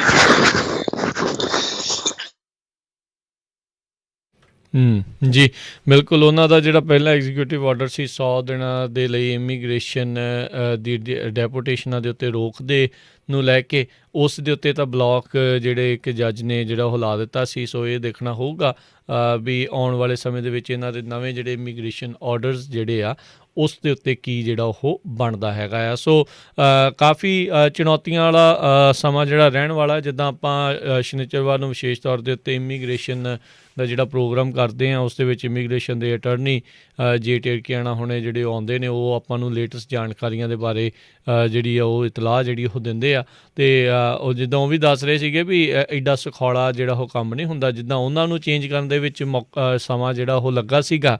ਅਤੇ ਇਹਨਾਂ ਨੂੰ ਵੀ ਮੁੜ ਦੁਬਾਰਾ ਜੇ ਵਾਪਸ ਵਾਲੇ ਉਸ ਤੋਂ ਪਹਿਲਾਂ ਵਾਲੀ ਸਥਿਤੀ ਦੇ ਵਿੱਚ ਵੀ ਲੈ ਕੇ ਆਉਣਾ ਚਾਹੁੰਦੇ ਆ ਅਤੇ ਉਸ ਦੇ ਲਈ ਕਾਫੀ ਜਿਹੜਾ ਸਮਾਂ ਉਹ ਲੱਗ ਸਕਦਾ ਆ। ਸੋ ਅਦਾਲਤਾਂ ਜਿਹੜੀਆਂ ਵਿਰੋਧੀ ਪਾਰਟੀਆਂ ਆ ਉਹ ਇਸੇ ਚੀਜ਼ ਦੇ ਲਈ ਜਿਹੜੀਆਂ ਆ ਉਹ ਵਰਤਦੀਆਂ ਨੇ, ਜਿਸ ਨੂੰ ਅਮਰੀਕਾ ਦੇ ਵਿੱਚ ਕਿਤੇ ਨਾ ਕਿਤੇ ਚੈੱਕ ਐਂਡ ਬੈਲੈਂਸਿਸ ਵੀ ਜਿਹੜਾ ਉਹ ਆਖ ਦਿੱਤਾ ਜਾਂਦਾ ਹੈਗਾ ਆ। ਅਗਲੀ ਖਬਰ ਵੱਲ ਚਲੀਏ। ਜਿਹੜੀ ਫਾਈਜ਼ਰ ਕੰਪਨੀ ਆ ਜਿਸ ਨੇ ਕਰੋਨਾ ਵਾਇਰਸ ਦਾ ਵੈਕਸੀਨ ਬਣਾਇਆ ਆ ਉਹਨਾਂ ਦੀ $15 ਬਿਲੀਅਨ ਦੀ ਸੇਲ ਕਹਿੰਦੇ ਇਸ ਸਾਲ ਦੇ ਵਿੱਚ ਹੋਊਗੀ।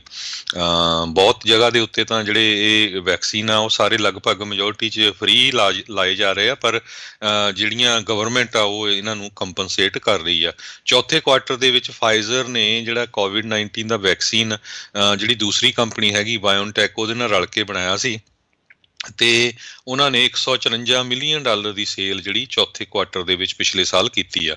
ਸੋ ਇਸ ਸਾਲ ਜਿਹੜਾ ਆ ਵੱਡਾ ਉਹਨਾਂ ਦਾ ਹੈਗਾ ਵੀ $15 ਬਿਲੀਅਨ ਤੱਕ ਅਸੀਂ ਪੈਸੇ ਜਿਹੜੇ ਬਣਾਵਾਂਗੇ।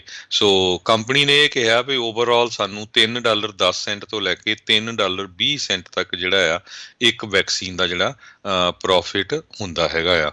ਸੋ 65 ਮਿਲੀਅਨ ਜਿਹੜੀਆਂ ਡੋਜ਼ਸ ਆ ਆਲਰੇਡੀ ਫਾਈਜ਼ਰ ਕੰਪਨੀ ਸ਼ਿਪ ਕਰ ਚੁੱਕੀ ਆ, ਜਿਹਦੇ ਵਿੱਚੋਂ 29 ਮਿਲੀਅਨ ਯੂਜ਼ਰਸ USA ਦੇ ਵਿੱਚ ਅਤੇ ਇਸ ਤੋਂ ਬਿਨਾਂ ਬਾਕੀ ਹੋਰ ਮੁਲਕਾਂ ਦੇ ਵਿੱਚ। ਅਤੇ USA ਵਾਲੇ ਹੁਣ ਕਹਿੰਦੇ ਵੀ 200 ਮਿਲੀਅਨ ਡੋਜ਼ਸ ਜਿਹੜੀਆਂ ਆ ਉਹ ਸਾਨੂੰ ਮਈ ਦੇ ਐਂਡ ਤੱਕ ਫਾਈਜ਼ਰ ਕੰਪਨੀ ਵੱਲੋਂ ਪ੍ਰੋਵਾਈਡ ਕੀਤੀਆਂ ਜਾਣਗੀਆਂ। ਜੀ ਜੀ ਬਿਲਕੁਲ। ਆਪਾਂ ਜਿੱਦਾਂ ਕੱਲ੍ਹ ਹਰਜੋਤ ਸਿੰਘ ਜੀ ਗੱਲ ਕਰ ਰਹੇ ਸੀ ਜਿਹੜੇ ਰਾਸ਼ਟਰਪਤੀ ਬਾਈਡਨ ਉਹਨਾਂ ਦਾ $1.9 ਟ੍ਰਿਲੀਅਨ ਦਾ ਜਿਹੜਾ ਪੈਕੇਜ ਉਸ ਦੇ ਮੁਕਾਬਲੇ ਜਿਹੜਾ ਰਿਪਬਲਿਕਨਸ ਦੇ ਦੁਆਰਾ $618 ਬਿਲੀਅਨ ਦਾ ਜਿਹੜਾ ਪਲਾਨ ਆ ਉਸ ਦੇ ਵਿੱਚ ਗੱਲਾਂ ਬਾਤਾਂ ਤਾਂ ਜਿਹੜੀਆਂ ਹੋਈਆਂ ਆ। ਅਤੇ ਆਪਾਂ ਜੇ ਇਸ ਦੇ ਵਿੱਚ ਹਰਜੋਤ ਸਿੰਘ ਜੀ ਮੁੱਖ ਜਿਹੜੇ ਫ਼ਰਕ ਆ ਉਹ ਦੱਸਦੇ ਜਾਈਏ ਤਾਂ ਜਿਹੜੇ ਬਾਈਡਨ ਹੋਣਾ ਦੇ ਤਕਰੀਬਨ $2 ਟ੍ਰਿਲੀਅਨ ਦੇ ਪਲਾਨ ਵਾਲੇ ਦੇ ਵਿੱਚ $465 ਉਹਨਾਂ ਨੇ ਡਾਇਰੈਕਟ ਪੇਮੈਂਟਸ ਦੇ ਲਈ ਜਿਹੜੇ ਉਹ ਰੱਖੇ ਸੀ। $350 ਬਿਲੀਅਨ ਜਿਹੜੇ ਅਨਇੰਪਲੋਇਮੈਂਟ ਇੰਸ਼ੋਰੈਂਸ ਦੇ ਲਈ। ਲੋਕਲ ਜਿਹੜੀਆਂ ਗੌਰਮੈਂਟਸ ਆ ਉਹਨਾਂ ਨੂੰ ਜਿਹੜੀ ਸਹਾਇਤਾ ਦੇ ਲਈ $350 ਬਿਲੀਅਨ ਡਾਇਰੈਕਟ ਪੈਨੇਡੈਮਿਕ ਰਿਸਪੌਂਸ ਜਿਸ 'ਚ ਵੈਕਸੀਨੇਸ਼ਨ ਅਤੇ ਇਹ ਸਾਰੀਆਂ ਚੀਜ਼ਾਂ ਉਸ ਦੇ ਲਈ $160 billion. Nutrition, public transit, veterans ਅਤੇ ਹੋਰ ਪੋਲਿਸੀ ਚੇਂਜਿਸ ਉਸ ਦੇ ਲਈ ਕਹਿੰਦੇ ਇਹਨਾਂ ਨੇ $146 ਬਿਲੀਅਨ ਰੱਖੇ ਸੀ। ਸਕੂਲਾਂ ਨੂੰ ਮੁੜ ਦੁਬਾਰਾ ਖੋਲ੍ਹਣ ਦੇ ਲਈ ਉਹਨਾਂ ਦੀ ਮਦਦ ਦੇ ਲਈ $170 ਬਿਲੀਅਨ। ਚਾਈਲਡ ਟੈਕਸ ਕ੍ਰੈਡਿਟ ਜਿਹੜਾ ਆ ਉਹਦੇ ਲਈ $120 ਬਿਲੀਅਨ। ਸਮਾਲ ਬਿਜ਼ਨਸ ਨੂੰ $50 ਬਿਲੀਅਨ। ਰੈਂਟਲ ਅਸਿਸਟੈਂਸ ਦੇ ਲਈ $35 ਬਿਲੀਅਨ ਅਤੇ ਚਾਈਲਡ ਕੇਅਰ ਦੀਆਂ ਸੁਵਿਧਾਵਾਂ ਦੇ ਲਈ $40 ਬਿਲੀਅਨ ਅਤੇ ਬਿਹੇਵੀਅਰਲ ਹੈਲਥ ਸਰਵਿਸਿਜ਼ ਦੇ ਲਈ $4 ਬਿਲੀਅਨ ਆ। ਇਸ ਦੇ ਮੁਕਾਬਲੇ ਰਿਪਬਲਿਕਨਸ ਆ ਉਹਨਾਂ ਨੇ ਇਸ ਦੇ ਵਿੱਚੋਂ ਕਾਫੀ ਚੀਜ਼ਾਂ ਜਿਹੜੀਆਂ ਉਹ ਨਹੀਂ ਰੱਖੀਆਂ ਅਤੇ ਓਵਰਆਲ ਵੀ ਮਨੀ ਜਿਹੜੀ ਉਹਨਾਂ ਨੇ ਇਸ ਦੇ ਲਈ ਘੱਟ ਜਿਹੜੀ ਇਸ ਪਲਾਨ ਦੇ ਵਿੱਚ ਆ। ਡਾਇਰੈਕਟ ਪੇਮੈਂਟਸ ਇਹ ਕਹਿੰਦੇ ਆ ਵੀ $220 ਬਿਲੀਅਨ ਦੀਆਂ ਆਪਾਂ ਨੂੰ ਦੇਣੀਆਂ ਚਾਹੀਦੀਆਂ। ਡਾਇਰੈਕਟ ਪੈਨੇਡੈਮਿਕ ਰਿਸਪੌਂਸ ਦੇ ਲਈ $160 ਬਿਲੀਅਨ। ਅਨਇੰਪਲੋਇਮੈਂਟ ਇੰਸ਼ੋਰੈਂਸ ਦੇ ਲਈ $132 ਬਿਲੀਅਨ। ਸਮਾਲ ਬਿਜ਼ਨਸ ਦੇ ਲਈ $50 ਬਿਲੀਅਨ। ਚਾਈਲਡ ਕੇਅਰ ਦੇ ਲਈ $20 ਬਿਲੀਅਨ। ਸਕੂਲ ਰੀਓਪਨਿੰਗ ਦੇ ਲਈ $20 ਬਿਲੀਅਨ। ਬਿਹੇਵੀਅਰਲ ਹੈਲਥ ਸਰਵਿਸਿਜ਼ ਦੇ ਲਈ $4 ਬਿਲੀਅਨ ਅਤੇ ਨਿਊਟ੍ਰੀਸ਼ਨ ਦੇ ਲਈ ਜਿਹੜੇ $12 ਬਿਲੀਅਨ ਜਿਹੜੇ ਉਹ ਰੱਖਣੇ ਚਾਹੀਦੇ ਆ। ਸੋ ਜਿਹੜੇ ਰਿਪਬਲਿਕਨ ਪਲਾਨ ਆ ਉਸ ਦੇ ਵਿੱਚ ਲੋਕਲ ਸਰਕਾਰਾਂ ਦੇ ਲਈ ਘੱਟ, ਅਨਇੰਪਲੋਇਮੈਂਟ, ਬਾਕੀ ਤਕਰੀਬਨ ਸਾਰੀਆਂ ਚੀਜ਼ਾਂ ਦੇ ਲਈ ਉਹਨਾਂ ਨੇ ਇਸ ਦੇ ਵਿੱਚ ਜਿਹੜਾ ਉਹ ਘੱਟ ਰੱਖਿਆ ਆ। ਅਤੇ ਲੋਕਲ ਸਰਕਾਰਾਂ ਦੀ ਮਦਦ ਅਤੇ ਚਾਈਲਡ ਟੈਕਸ ਕ੍ਰੈਡਿਟ ਟੋਟਲੀ ਉਹਨਾਂ ਨੇ ਇਸ ਦੇ ਵਿੱਚੋਂ ਬਾਹਰ ਰੱਖਿਆ ਹੈਗਾ ਆ। ਅਤੇ ਜਿੱਦਾਂ ਆਪਾਂ ਆਲਰੇਡੀ ਵੀ ਕੱਲ੍ਹ ਦੱਸਿਆ ਸੀਗਾ ਵੀ 1400 ਦੀ ਥਾਂ ਦੇ $1000 ਦੀ ਜਿਹੜੀ ਉਹਨਾਂ ਦੀ ਮੰਗ ਆ। ਸੋ ਕੱਲ੍ਹ ਗੱਲਬਾਤ ਹੋਈ ਹੈ 10 ਜਿਹੜੀ ਸੈਨੇਟਰਸ ਦੀ ਰਾਸ਼ਟਰਪਤੀ ਬਾਈਡਨ ਉਹਨਾਂ ਦੇ ਨਾਲ। ਇਹ ਹੁਣ ਦੇਖਣਾ ਹੋਊਗਾ ਹਰਜੋਤ ਸਿੰਘ ਜੀ ਵੀ ਕੀ ਵਿੱਚ ਵਿਚਾਲੇ ਦਾ ਰਾਹ ਲੈਂਦੇ ਆ ਜਾਂ ਜਿਹੜੇ ਇਹ ਡੈਮੋਕ੍ਰੇਟਸ ਆ ਉਹ ਇਹਨਾਂ ਦੇ ਉੱਤੇ ਦਬਾਅ ਪਾਉਂਦੇ ਆ ਅਤੇ ਉਹ ਕਹਿੰਦੇ ਆ ਵੀ ਨਹੀਂ ਤੁਹਾਨੂੰ ਆਪਣੇ ਪੱਧਰ ਦੇ ਉੱਤੇ ਹੀ ਜਿਹੜਾ ਉਹ ਕਰ ਲੈਣਾ ਚਾਹੀਦਾ, ਜਿੱਦਾਂ ਕਈ ਵਾਰੀ ਰਿਪਬਲਿਕਨਸ ਨੇ ਆਪਣੇ ਜਿਹੜੇ ਕਾਰਜਕਾਲ ਦੇ ਵਿੱਚ ਉਦੋਂ ਵੀ ਉਹ ਕੀਤਾ ਹੈਗਾ ਆ। ਸੋ ਕਾਫੀ ਜਿਹੜੀਆਂ ਤਗੜੀਆਂ ਚੁਣੌਤੀਆਂ ਜਿਹੜੀਆਂ ਆਉਂਦੀਆਂ ਹੀ ਇਹਨਾਂ ਨੂੰ ਇਹਨਾਂ ਦੇ ਸਾਹਮਣੇ ਜਿਹੜੀਆਂ ਇਸ ਟਾਈਮ ਆ ਚੁੱਕੀਆਂ ਹੋਈਆਂ ਨੇ। ਬਿਲਕੁਲ ਪ੍ਰੈਜ਼ੀਡੈਂਟ ਜੋ ਬਾਈਡਨ ਉਹਨਾਂ ਦੇ ਉੱਤੇ ਬਹੁਤ ਜ਼ਿਆਦਾ ਪ੍ਰੈਸ਼ਰ ਆ। 39 ਦੇ ਕਰੀਬ ਜਿਹੜਾ ਇਹਨਾਂ ਨੇ ਐਗਜ਼ੀਕਿਊਟਿਵ ਆਰਡਰ ਜਾਰੀ ਕੀਤੇ ਆ। ਜਦੋਂ ਕਿ ਇਲੈਕਸ਼ਨ ਤੋਂ ਪਹਿਲਾਂ ਕਹਿੰਦੇ ਸੀ ਵੀ ਐਗਜ਼ੀਕਿਊਟਿਵ ਆਰਡਰ ਜਿਹੜੇ ਆ ਇਹ ਇੱਕ ਤਰ੍ਹਾਂ ਨਾਲ ਡੈਮੋਕ੍ਰੇਸੀ ਨੂੰ ਖਤਰਾ ਹੁੰਦਾ, ਤੇ ਦੂਸਰੇ ਪਾਸੇ ਉਹ ਰਲ ਕੇ ਚੱਲਣਾ ਚਾਹੁੰਦੇ ਹੈਗੇ ਰਿਪਬਲਿਕਨਸ ਦੇ ਨਾਲ। ਉਹ ਇੱਕ ਤਰ੍ਹਾਂ ਦੇ ਨਾਲ ਕਹਿੰਦੇ ਆ ਵੀ ਇਕੱਠੇ ਹੋ ਕੇ ਜਿਹੜਾ ਆ ਪਾਸ ਹੋ ਜਾਏ ਤਾਂ ਬਹੁਤ ਵਧੀਆ ਆ। ਉਹਨਾਂ ਦਾ ਲਗਭਗ 35-40 ਸਾਲ ਦਾ ਜਿਹੜਾ ਹੈਗਾ ਸੈਨੇਟ ਦਾ ਤਜਰਬਾ। ਉੱਥੇ ਬਹੁਤੇ ਜਿਹੜੇ ਨਿਕਲਦੇ ਨਹੀਂ ਬਜ਼ੁਰਗ ਕਿੰਨੇ ਸਾਲਾਂ ਦੇ ਆਪਾਂ ਦੇਖੇ ਆ ਉੱਥੇ 80, 90, 95 ਸਾਲਾਂ ਦੇ ਜਿਹੜੇ ਸੈਨੇਟ 'ਚ ਹੈਗੇ ਆ। ਸੋ ਇਕੱਠੇ ਜਿਹੜੇ ਫਰੈਂਡ ਰਹੇ ਆ ਬਹੁਤ ਲੰਮਾ ਸਮਾਂ। ਸੋ ਹੋਪਫੁਲੀ ਜੇ ਰਲ ਕੇ ਨਿਕਲੂਗੇ ਤਾਂ ਫਾਇਦਾ ਹੋਊਗਾ। ਪਰ ਦੂਜੇ ਪਾਸੇ ਜਿਹੜੇ ਪ੍ਰੋਗਰੈਸਿਵ ਡੈਮੋਕ੍ਰੇਟਸ ਹੈਗੇ ਆ, ਖਾਸ ਕਰਕੇ ਬਰਨੀ ਸੈਂਡਰਸ ਜਿਹੜਾ ਸੈਨੇਟਰ ਆ ਉਹਨਾਂ ਦੇ ਸਪੋਰਟਰ, ਉਹ ਕਹਿੰਦੇ ਆ ਵੀ ਜਲਦੀ ਤੋਂ ਜਲਦੀ ਜਿਹੜਾ $1.9 ਟ੍ਰਿਲੀਅਨ ਦਾ ਜਿਹੜਾ ਹੈਗਾ ਰਿਲੀਫ ਪੈਕੇਜ ਉਹਨੂੰ ਪਾਸ ਕੀਤਾ ਜਾਵੇ, ਚਾਹੇ ਰਿਪਬਲਿਕਨ ਮੰਨਦੇ ਆ ਜਾਂ ਨਹੀਂ। ਸੋ ਹੁਣ ਦੇਖਦੇ ਆ ਵੀ ਪ੍ਰੈਜ਼ੀਡੈਂਟ ਜੋ ਬਾਈਡਨ ਕਿਹੜਾ ਰਸਤਾ ਚੁਣਦੇ ਹੈਗੇ ਆ। ਤੁਸੀਂ ਦੱਸਦੇ ਸੀ ਕਰੋਨਾ ਵਾਇਰਸ ਵੈਕਸੀਨ ਦੀ। ਸੋ ਇਹਦੇ ਵਿੱਚ ਇਹ ਵਧੀਆ ਹੈ ਵੀ ਚਲੋ ਡੈਮੋਕ੍ਰੇਟ ਵੀ ਕਹਿੰਦੇ ਆ, ਰਿਪਬਲਿਕਨ ਵੀ ਕਹਿੰਦੇ ਆ ਵੀ ਜਿਹੜਾ ਵੈਕਸੀਨ ਆ ਉਹਦੇ ਉੱਤੇ ਵੱਧ ਤੋਂ ਵੱਧ ਜਿਹੜਾ ਖਰਚਾ ਕੀਤਾ ਜਾਵੇ ਸਕੂਲਾਂ ਦੇ ਲਈ, ਸੇਫਟੀ ਦੇ ਪ੍ਰੋਗਰਾਮ। ਸੋ ਜੇ ਆਪਾਂ ਸਾਡੀ ਜਿਹੜੀ ਗੋਲਡਨ ਸਟੇਟ ਕੈਲੀਫੋਰਨੀਆ ਇਹਦੀ ਥੋੜ੍ਹੀ ਜਿਹੀ ਨੰਬਰਿੰਗ ਮੈਂ ਦੱਸਦੇ ਜਾਵਾਂ ਵੀ ਕਿੰਨੇ ਕੁ ਵੈਕਸੀਨ ਜਿਹੜੇ ਆ ਇੱਥੇ ਲੱਗ ਚੁੱਕੇ ਹੈਗੇ ਆ। ਕਹਿੰਦੇ ਵੀ 35,23,000 ਜਿਹੜੇ ਲੋਕਾਂ ਨੂੰ ਕੈਲੀਫੋਰਨੀਆ ਦੇ ਵਿੱਚ ਵੈਕਸੀਨ ਲੱਗ ਚੁੱਕਾ ਆ। 56,66,000 ਆਲਰੇਡੀ ਡਿਲੀਵਰ ਹੋ ਚੁੱਕੇ ਹੈਗੇ ਆ। ਸੋ ਜੇ ਕਾਉਂਟੀ ਵਾਈਜ਼ ਦੇਖਿਆ ਜਾਵੇ, ਲਾਸ ਐਂਜਲਸ 'ਚ 8,86,851 ਲੋਕਾਂ ਨੂੰ ਲੱਗੇ ਆ, ਸੈਂਟਾ ਕਲਾਰਾ 'ਚ 1,85,323 ਨੂੰ, ਸੈਂਡੀਗੋ 'ਚ 3,53,000, ਔਰੇਂਜ ਕਾਉਂਟੀ 'ਚ 2,78,000। ਇਸ ਤਰ੍ਹਾਂ ਵੱਖ-ਵੱਖ ਕਾਉਂਟੀਜ਼ ਦਾ ਜਿਹੜਾ ਵੇਰਵਾ ਦਿੱਤਾ ਗਿਆ ਹੈਗਾ ਆ। ਵੈਂਚੁਰਾ 'ਚ 73,480 ਨੂੰ। ਸੋ ਸਰੋਤਿਆਂ ਨੂੰ ਦੱਸਦੇ ਜਾਈਏ ਕੈਲੀਫੋਰਨੀਆ ਦੀ ਪੋਪੂਲੇਸ਼ਨ 40 ਮਿਲੀਅਨ ਦੇ ਕਰੀਬ ਆ, ਜੋ ਕਿ ਕੈਨੇਡਾ ਦੀ ਪੋਪੂਲੇਸ਼ਨ ਤੋਂ ਥੋੜ੍ਹੀ ਜਿਹੀ ਜ਼ਿਆਦਾ ਆ। ਸੋ ਹਰ ਇੱਕ ਜਿਹੜਾ ਲੋਕ ਹੈਗਾ ਉਹਨਾਂ ਦੇ ਜਿਹੜਾ ਵੈਕਸੀਨ ਲਾਣਾ ਕਾਫੀ ਜਿਹੜਾ ਔਖਾ ਹੋਊਗਾ। ਸੋ ਇਹਨੂੰ ਕਾਫੀ ਲੰਮਾ ਸਮਾਂ ਜਿਹੜਾ ਲੱਗੂਗਾ। ਜੀ। ਜੀ ਬਿਲਕੁਲ। ਸੋ ਸਮਾਂ ਤਾਂ ਜਿਹੜਾ ਲੱਗਣਾ ਆ, ਪਰ ਕਹਿੰਦੇ ਵੀ ਅਮਰੀਕਾ 'ਚ ਹੁਣ ਪਹਿਲੀ ਵਾਰੀ ਹੋਇਆ ਵੀ ਨੰਬਰ ਆਫ ਜਿਹੜੇ ਕੋਵਿਡ ਕੇਸਿਸ ਦੇ ਨਾਲੋਂ ਨੰਬਰ ਆਫ ਵੈਕਸੀਨਡ ਲੋਕ ਜਿਹੜੇ ਆ ਉਹ ਇਸ ਟਾਈਮ ਜ਼ਿਆਦਾ ਜਿਹੜੇ ਆ ਉਹ ਹੋ ਚੁੱਕੇ ਆ। ਇਹ ਇੱਕ ਬੈਂਚਮਾਰਕ ਜਿਹੜਾ ਇਹਨਾਂ ਨੇ ਹਿੱਟ ਅਮਰੀਕਾ ਨੇ ਐਜ਼ ਅਮਰੀਕਾ ਓਵਰਆਲ ਜਿਹੜਾ ਉਹ ਕੀਤਾ ਆ। ਸੋ ਇਹੀ ਉਮੀਦ ਕਰਦੇ ਹਾਂ ਵੀ ਆਉਣ ਵਾਲੇ ਸਮੇਂ ਦੇ ਵਿੱਚ ਇਹ ਆંકੜੇ ਜਿਹੜੇ ਆ ਉਹ ਹੋਰ ਅੱਗੇ ਨੂੰ ਜਿਹੜੇ ਉਹ ਜਾਣ, ਅਤੇ ਜਿਹੜੇ ਲੋਕ ਅਜੇ ਵੀ ਸੋਚ ਰਹੇ ਆ ਵੀ ਕਰਵਾਈਏ ਨਾ ਲਵਾਈਏ, ਉਹਨਾਂ ਨੂੰ ਜਿਹੜਾ ਜ਼ਰੂਰ ਆ ਇਹ ਵੈਕਸੀਨ ਜਿਹੜੀ ਉਹ ਲਵਾਉਣੀ ਜਿਹੜੀ ਉਹ ਚਾਹੀਦੀ ਆ। ਇਹ ਸਾਰੇ ਜਾਣੇ ਕਹਿ ਰਹੇ ਆ, ਪਰ ਜ਼ਬਰਦਸਤੀ ਜਿਹੜੀ ਉਹ ਕਿਤੇ ਨਹੀਂ ਹੈਗੀ। ਤੁਹਾਡੀ ਜਿਹੜੀ ਉਹ ਫਿਰ ਵੀ ਇੱਛਾ ਦੇ ਉੱਤੇ ਜਿਹੜਾ ਉਹ ਹੈਗਾ ਵੀ ਜੇ ਤੁਸੀਂ ਵੈਕਸੀਨ ਲਵਾਉਣਾ ਚਾਹੁੰਦੇ ਆ ਜਾਂ ਨਹੀਂ। ਹੁਣ ਇਹ ਨਹੀਂ ਪਤਾ ਹਰਜੋਤ ਸਿੰਘ ਜੀ ਵੀ ਜੌਨਸਨ ਐਂਡ ਜੌਨਸਨ ਵਾਲੀ ਜਿਹੜੀ ਵੈਕਸੀਨ ਆ ਉਹ ਇੱਥੇ ਅਮਰੀਕਾ ਦੇ ਵਿੱਚ ਉਸਨੂੰ ਅਪਰੂਵਲ ਮਿਲਦਾ ਆ ਜਾਂ ਨਹੀਂ। ਉਹਦਾ ਇੱਕ ਚੀਜ਼ ਜਿਹੜੀ ਉਹ ਗੁੱਡ ਸੀਗੀ ਹਰਜੋਤ ਸਿੰਘ ਜੀ, ਵੀ ਉਹਦਾ ਇੱਕੋ ਹੀ ਜਿਹੜਾ ਆ ਉਹ ਟੀਕਾ ਜਿਹੜਾ ਉਹ ਲੱਗਣਾ ਸੀ, ਇੱਕ ਡੋਜ਼ ਦੇ ਨਾਲ ਹੀ ਜਿਹੜਾ ਉਹਦਾ ਸਰਨਾ ਸੀਗਾ। ਅਤੇ ਅਗਲੀ ਜਿਹੜੀ ਹਰਜੋਤ ਸਿੰਘ ਜੀ ਗੱਲ ਕਰਦੇ ਜਾਈਏ, ਬਾਈਡਨ ਐਡਮਿਨਿਸਟ੍ਰੇਸ਼ਨ ਨੇ ਜਿੱਦਾਂ ਆਪਾਂ ਪਹਿਲਾਂ ਵੀ ਗੱਲ ਕੀਤੀ ਆ, ਮਿਆਂਮਾਰ ਵਾਲੇ ਜਿਹੜੇ ਆ ਉਸ ਨੂੰ ਕੂਪ ਹੀ ਜਿਹੜਾ ਉਹ ਡਿਕਲੇਅਰ ਕਰ ਦਿੱਤਾ। ਤਖਤਾ ਪਲਟਣ ਦੀ ਜਿਹੜੀ ਆ ਉਹ ਉਹਨਾਂ ਨੇ ਐਲਾਨ ਦਿੱਤਾ ਹੈ ਵੀ ਉਹ ਤਖਤਾ ਉੱਥੇ ਪਲਟਿਆ ਗਿਆ ਆ। ਅਤੇ ਉਸ ਦੇ ਨਾਲ ਕਹਿੰਦੇ ਮਿਚ ਮਕੌਨਲ, ਜੋ ਬਾਈਡਨ ਅਤੇ ਸੈਕਟਰੀ ਆਫ ਸਟੇਟ ਬਲਿੰਕਨ, ਇਹਨਾਂ ਦੀ ਆਪਸ ਦੇ ਵਿੱਚ ਗੱਲਬਾਤ ਜਿਹੜੀ ਹੋਈ ਆ, ਅਤੇ ਜਿਹੜੀ US ਦੀ ਏਡ ਹੁੰਦੀ ਆ ਉੱਥੇ, ਉਸ ਦਾ ਰਿਵਿਊ ਜਿਹੜਾ ਆ ਉਹ ਹੁਣ ਦੁਬਾਰਾ ਕਰਨਗੇ ਵੀ ਉਹਨਾਂ ਨੂੰ ਜਿਹੜੀ ਕੋਈ ਮਦਦ ਪਹਿਲੋਂ ਘੱਲੀ ਜਾਂਦੀ ਸੀ ਵੀ ਉਸਨੂੰ ਘੱਲਣ ਦੀ ਜ਼ਰੂਰਤ ਹੈਗੀ ਆ ਜਾਂ ਨਹੀਂ।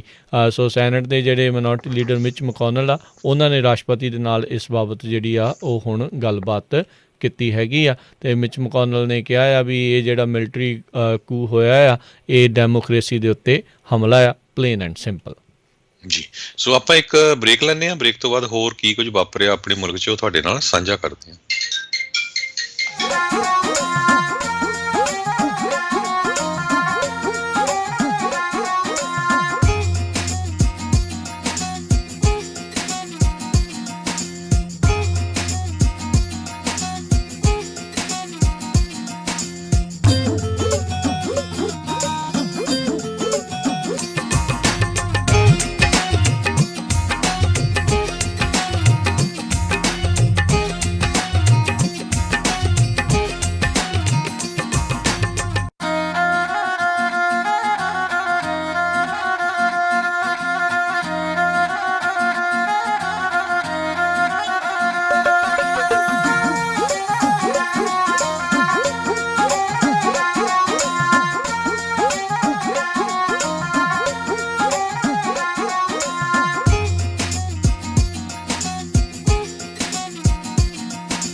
ਪੰਜਾਬੀ ਰੇਡੀਓ USA ਸੁਣ ਰਹੇ ਸਾਰੇ ਸਰੋਤਿਆਂ ਨੂੰ ਇੱਕ ਵਾਰੀ ਫੇਰ ਨਿੱਘੀ ਜੀ ਆਇਆਂ ਨੂੰ ਸਭ ਦਾ ਸਵਾਗਤ ਹੈ ਸਰੋਤੇ ਪ੍ਰੋਗਰਾਮ ਦੇ ਵਿੱਚ। ਪ੍ਰੋਗਰਾਮ ਚੱਲ ਰਿਹਾ ਜੀ ਆਪਣਾ ਇਸ ਟਾਈਮ ਅਪਡੇਟ ਅਮਰੀਕਾ। ਬ੍ਰੇਕ ਤੋਂ ਬਾਅਦ ਆਪ ਸਭ ਦਾ ਸਵਾਗਤ ਹੈ। ਹਰਜੋਤ ਸਿੰਘ ਜੀ ਆਇਆਂ ਨੂੰ ਸਵਾਗਤ ਹੈ। ਸਤਿ ਸ੍ਰੀ ਅਕਾਲ। ਸਤਿ ਸ਼੍ਰੀ ਅਕਾਲ, ਧੰਨਵਾਦ ਜੀਆਂ ਨੂੰ। ਤੇ ਅਗਲੀਆਂ ਕੁਝ ਖਬਰਾਂ ਵੱਲ ਚਲੀਏ ਤੇ ਸਾਡੇ ਜਿਹੜੇ ਕੈਲੀਫੋਰਨੀਆ ਦੇ ਗਵਰਨਰ ਆ ਉਹਨਾਂ ਦੀ ਜਿਹੜੀ ਪੋਜੀਸ਼ਨ ਆ ਅੱਜ ਦੀ ਡੇਟ ਦੇ ਵਿੱਚ ਕਾਫੀ ਬੈਡ ਚੱਲ ਰਹੀ ਹੈਗੀ ਆ। ਜੇ ਇਲੈਕਸ਼ਨ ਨੂੰ ਲੈ ਕੇ ਦੇਖਦੇ ਜਾਈਏ ਰੀਕਾਲ ਨੂੰ, ਮਾਰਚ 17 ਤੱਕ 1.5 ਮਿਲੀਅਨ ਸਿਗਨੇਚਰ ਇਕੱਠੇ ਕਰਨੇ ਆ। 13 ਲੱਖ ਸਿਗਨੇਚਰ ਆਲਰੇਡੀ ਇਕੱਠੇ ਹੋ ਗਏ। 1.3 ਮਿਲੀਅਨ ਜਿਹੜੇ ਕਿ ਕਹਿੰਦੇ ਆ ਵੀ ਗਵਰਨਰ ਗੈਬਨ ਨਿਊਸਮ ਨੂੰ ਰੀਕਾਲ ਕਰਨਾ ਚਾਹੀਦਾ ਹੈਗਾ। 1/3 ਜਿਹੜੇ ਕੈਲੀਫੋਰਨੀਆ ਦੇ ਰੈਜ਼ੀਡੈਂਟਸ ਆ ਉਹ ਕਹਿੰਦੇ ਵੀ ਅਸੀਂ ਗਵਰਨਰ ਦੇ ਉਲਟ ਵੋਟ ਪਾਵਾਂਗੇ। ਉਹਨਾਂ ਦੀ ਅਪਰੂਵਲ ਰੇਟਿੰਗ ਜਿਹੜੀ ਆ ਹੁਣ 43% ਤੇ ਪਹੁੰਚ ਗਈ ਆ। ਪਿਛਲੇ ਕੁਝ ਮਹੀਨਿਆਂ ਤੋਂ ਜਿਹੜੇ ਸਮਾਲ ਬਿਜ਼ਨੈਸਿਸ ਆ ਉਹ ਬਹੁਤ ਜ਼ਿਆਦਾ ਔਖੇ ਆ, ਬਹੁਤ ਸਾਰੇ ਬੰਦ ਹੋ ਗਏ ਆ ਤੇ ਬਹੁਤ ਸਾਰਿਆਂ ਨੂੰ ਪਤਾ ਨਹੀਂ ਲੱਗ ਰਿਹਾ ਵੀ ਕੀ ਹੋਊਗਾ। ਇਹਦੇ ਸੰਬੰਧ ਦੇ ਵਿੱਚ ਇੱਕ ਸੈਨ-ਡੀਗੋ ਦੇ ਐਕਸ ਜਿਹੜੇ ਮੇਅਰ ਆ ਕੈਬਨ ਫਾਲਕੋਰਨਰ, ਉਹਨਾਂ ਨੇ ਆਲਰੇਡੀ ਅਨਾਊਂਸ ਵੀ ਕਰ ਦਿੱਤਾ ਵੀ ਮੈਂ ਗਵਰਨਰ ਦੀ ਰੇਸ ਦੇ ਲਈ ਰਨ ਕਰੂੰਗਾ। ਸੋ ਉਹ ਜਿਹੜੇ ਰਿਪਬਲਿਕਨ ਆ ਬੜੇ ਜਿੱਦਾਂ ਆਪਾਂ ਕਹਿ ਸਕਦੇ ਹਾਂ ਲਿਬਰਲ ਰਿਪਬਲਿਕਨ ਕਹਿ ਸਕਦੇ ਹਾਂ ਵੀ ਪ੍ਰੈਜ਼ੀਡੈਂਟ ਟਰੰਪ ਦੇ ਅਗੇਂਸਟ ਵੀ ਉਹਨਾਂ ਦੀ ਕਈ ਪਾਲਿਸੀਆਂ ਤੇ ਬੋਲਦੇ ਰਹੇ ਹੈਗੇ ਆ। ਜਿਹੜੀ ਸੈਨ-ਡੀਗੋ ਦਾ ਸ਼ਹਿਰ ਹੈਗਾ ਆ ਉਹ ਮੈਜੋਰਟੀ 'ਚ ਡੈਮੋਕਰੇਟ ਆ। ਸਾਰੇ ਉੱਥੇ ਦੇ ਸਿਟੀ ਕੌਂਸਲ ਮੈਂਬਰ ਡੈਮੋਕਰੇਟ ਸੀ ਤੇ ਇਕੱਲੇ ਰਿਪਬਲਿਕਨ ਜਿਹੜੇ ਮੇਅਰ ਹੁੰਦੇ ਸੀ। ਸੋ ਕਹਿੰਦੇ ਪਈ ਉਹ ਕਾਫੀ ਫਰੰਟ ਰਨਰ ਇਸ ਰੇਸ ਦੇ ਵਿੱਚ ਹੋ ਸਕਦੇ ਆ। ਜੀ, ਇੱਕ ਪੋਲ ਦੇ ਮੁਤਾਬਕ 31% ਜਿਹੜੇ ਸਰਵੇ ਕੀਤੇ ਗਏ ਸੀ ਲੋਕ, ਉਹਨਾਂ ਨੇ ਕਿਹਾ ਵੀ ਨਿਊਸਮ ਤੇ ਉਹਨਾਂ ਦੇ ਹੋਰ ਜਿਹੜੇ ਸਾਥੀ ਆ ਗੌਰਮੈਂਟ ਲੀਡਰਸ ਆ ਉਹਨਾਂ ਨੇ ਐਕਸੀਲੈਂਟ ਜੌਬ ਕੀਤੀ ਆ। 23% ਕਹਿੰਦੇ ਆ ਫੇਅਰ ਤੇ 43% ਕਹਿੰਦੇ ਆ ਜੀ ਪੂਅਰ ਜੌਬ ਜਿਹੜੀ ਆ ਇਹਨਾਂ ਨੇ ਕੀਤੀ ਹੈਗੀ ਆ। ਸੋ ਪੈਂਡੈਮਿਕ ਨੂੰ ਕਿਸ ਤਰੀਕੇ ਦੇ ਨਾਲ ਹੈਂਡਲ ਕੀਤਾ ਗਿਆ ਆ।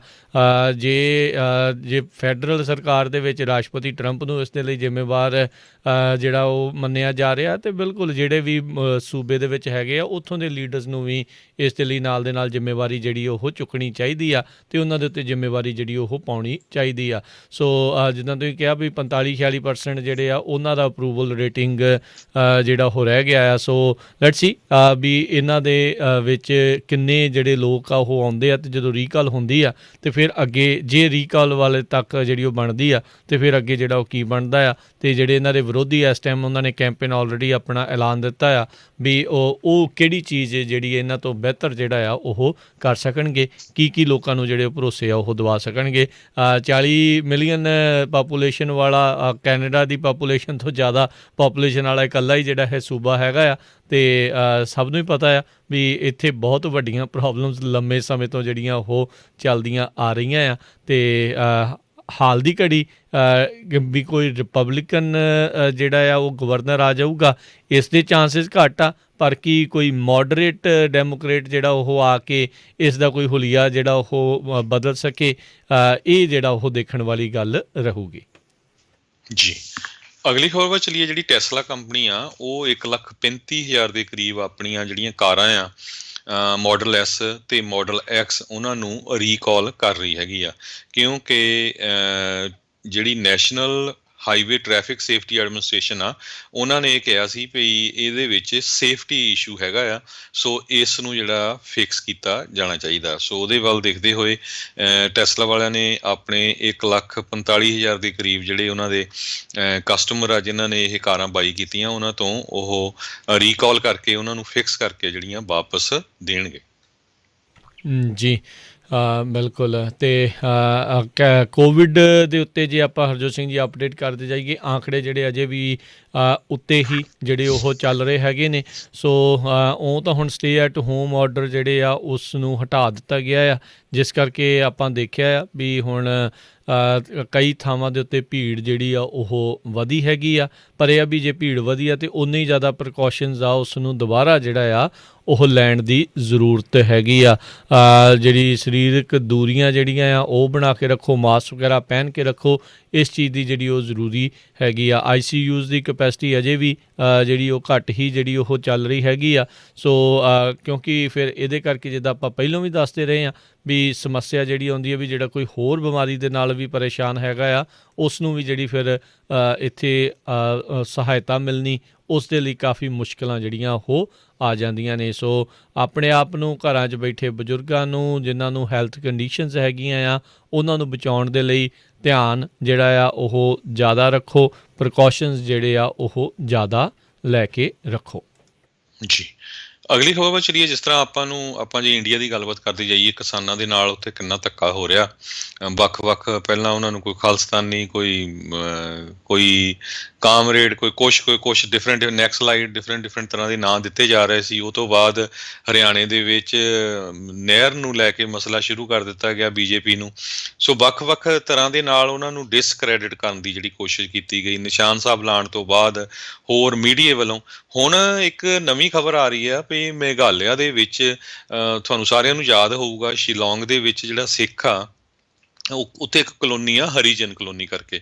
ਉੱਥੇ ਬਹੁਤ ਵੱਡੀ ਗਿਣਤੀ ਦੇ ਵਿੱਚ ਸਿੱਖ 100 ਸਾਲ ਤੋਂ ਪਹਿਲਾਂ ਦੇ ਰਹਿੰਦੇ ਆ। ਜਦੋਂ ਬ੍ਰਿਟਿਸ਼ ਆਏ ਸੀ ਉਹ ਸਿੱਖਾਂ ਨੂੰ ਉਹ ਨਾਲ ਉੱਥੇ ਲੈ ਗਏ ਸੀ ਤੇ ਉਹ ਉਹਦੀਆਂ ਜਿਹੜੀਆਂ ਉੱਥੇ ਦੀ ਪ੍ਰੋਪਰਟੀ ਉਹਨਾਂ ਨੂੰ ਦਿੱਤੀ ਹੋਈ ਆ। 1954 ਦੇ ਵਿੱਚ ਵੀ ਇੱਕ ਜਿਹੜੀ ਉੱਥੇ ਦੀ ਲੈਂਡ ਡਿਵੈਲਪਮੈਂਟ ਵਾਲੇ ਲੋਕਲ ਹੈਗੇ ਆ, ਕਿਉਂਕਿ ਉਹ ਬਹੁਤ ਪ੍ਰਾਈਮ ਲੈਂਡ ਹੈਗੀ ਆ ਸ਼ਿਲੌਂਗ ਦੇ ਵਿੱਚ, ਬਹੁਤ ਮਹਿੰਗੀ ਆ, ਕਹਿੰਦੇ ਕਰੋੜਾਂ ਦੀ ਜ਼ਮੀਨ ਆ ਉਹ ਜਿੱਥੇ ਉਹ ਰਹਿੰਦੇ ਹੈਗੇ ਆ, ਤੇ ਉਸ ਨੂੰ ਟੇਕ ਓਵਰ ਕਰਨ ਦੀ ਕੋਸ਼ਿਸ਼ ਕੀਤੀ ਗਈ ਸੀ। ਉਸ ਤੋਂ ਬਾਅਦ ਕੇਸ ਚੱਲਦਾ ਰਿਹਾ।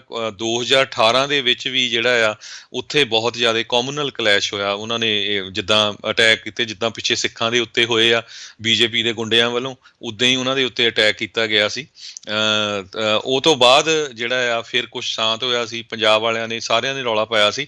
ਅੱਜ ਫਿਰ ਲੇਟੈਸਟ ਖਬਰ ਜਿਹੜੀ ਮੇਘਾਲਿਆ ਸ਼ਿਲੌਂਗ ਤੋਂ ਆ ਰਹੀ ਆ, ਕਹਿੰਦੇ ਵੀ ਉੱਥੇ ਜਿਹੜੇ ਸਿੱਖ ਹੈਗੇ ਆ ਇੱਕ ਜਿਹੜੀ ਇਹ ਕਲੋਨੀ ਦੇ ਵਿੱਚ, ਉਹਨਾਂ ਨੂੰ ਫੇਰ ਕਿਹਾ ਗਿਆ ਆ ਵੀ ਜਿਹੜਾ ਆ ਇੱਥੋਂ ਵਾਪਸ ਨਿਕਲੋ, ਨਹੀਂ ਤਾਂ ਅਸੀਂ ਤੁਹਾਡਾ ਜਿਹੜਾ ਆ ਕਤਲੇਆਮ ਕਰਾਂਗੇ। ਸੋ ਇਦਾਂ ਦੀਆਂ ਖਬਰਾਂ ਜਿਹੜੀਆਂ ਇੰਡੀਆ ਤੋਂ ਆ ਰਹੀਆਂ, ਇਹ ਦੈਨਿਕ ਟ੍ਰਿਬਿਊਨ ਜਾਂ ਪੰਜਾਬੀ ਟ੍ਰਿਬਿਊਨ ਦੀ ਖਬਰ ਹੈਗੀ ਆ ਜੀ।